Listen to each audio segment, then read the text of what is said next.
Nizamabad depot పనిచేయని Anand sir గారి ఆధ్వర్యంలో ప్రజా సదస్సు నిర్వహించడం జరిగింది. దాంట్లో భాగంగా ప్రయాణికులు చెప్పిన సమస్యలు విని వారిని పరిష్కరిస్తారని చెప్పి చాలా సంతోషం. ముఖ్యంగా నాలేశ్వర్ బస్సు సౌకర్యం నందిపేట ఎన్నో సౌకర్యాలు ఎన్నో రాకపోకలు ఉంటే ఆ ఊరికి నాలేశ్వర్ బస్సు సౌకర్యం ఏర్పాటు చేయడం సాధించడం జరిగింది. అంతేకాకుండా ఏదైతే సింగిల్ ఎగ్జాక్ట్ బస్సులు మా హైదరాబాద్ చేసారో దాంట్లో వీలైనంత మనకు ప్రయాణికులు ఎక్కువ ఆ బస్సును విజయవంతం చేయాలని సార్ కూడా మేము కూడా సహకరించాలి. ఏదైతే బస్ స్టాండ్లో మొరమ్మయ్య మాత్రం మొరమ్మొస్తూ స్పందించి వారికి ధన్యవాదాలు. 8:30కి బస్సు చేస్తారు మాకు పోవడానికి అని అన్నారు.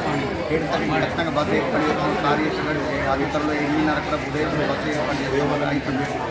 బండిపో తరఫున ఇక్కడ నిజామాబాద్ నందిపేట బస్ స్టాండ్లో ఈరోజు ప్రయాణికుల సదస్సు ఏర్పాటు చేయడం జరిగింది.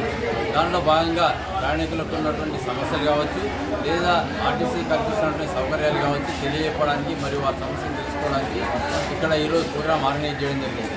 దాంట్లో భాగంగా గవర్నమెంట్ సర్పంచ్ గారిని శ్రీ ఎర్రమీన్ గారిని కూడా ఆహ్వానించడం, వారు కూడా వేదికపైకి వచ్చి వారి సమస్యల్ని ప్రయాణికులకు కలుపుకోవడం జరిగింది.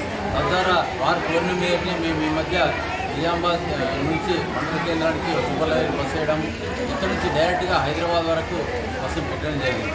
మరి పెట్టినటువంటి బస్సు ఇంకా ఆదరణకు చూసుకోలేదు. దయచేసి ప్రయాణికులందరూ అలాగే మీ నందిపేట మండల ప్రజలందరూ కూడా మా సంస్థను ఆదరించి మా సూపర్లైజర్ బస్సుని కాపాడుకునే విధంగా ఉండాలని మేము కోరుతా ఉన్నాం. అట్లాగే మండల కేంద్రానికి మాకు నాన్ స్టాప్ బస్సులు ఇంకా 4 ఉన్నాయి మావి. అలాగే ఆల్ స్టాప్ బస్సులు కూడా ఒక 7 ఉన్నాయి. ఇవి కాకుండా గ్రామాల్లో బస్సులు ఉన్నాయి. ఇవన్నీ కాకుండా ఆర్మూర్ డిపో నుంచి 12 బస్సులు తిరుగుతూ ఉన్నాయి. వీటితో పాటు ఇంకా ఏమైనా సమస్యలు ఉంటే ఏ గ్రామానికి అయితే బస్సులు అవసరం ఉన్నాయో ఇప్పుడు అవసరం ఉన్నాయో మాకు తెలియజేస్తూ మేము ఖచ్చితంగా దాన్ని పరిష్కారం దిశగా ఆలోచిస్తామని తెలియపడానికి ఈరోజు ప్రోగ్రాం పెట్టడం జరిగింది. ప్రయాణికులు కూడా చాలామంది రావడం వారి సమస్యలను తెలియజేస్తా ఉన్నారు. ఆ సమస్యను కూడా మేము నోట్ చేసుకుని ఖచ్చితంగా వాటిని త్వరలో పరిష్కరించే ప్రయత్నం.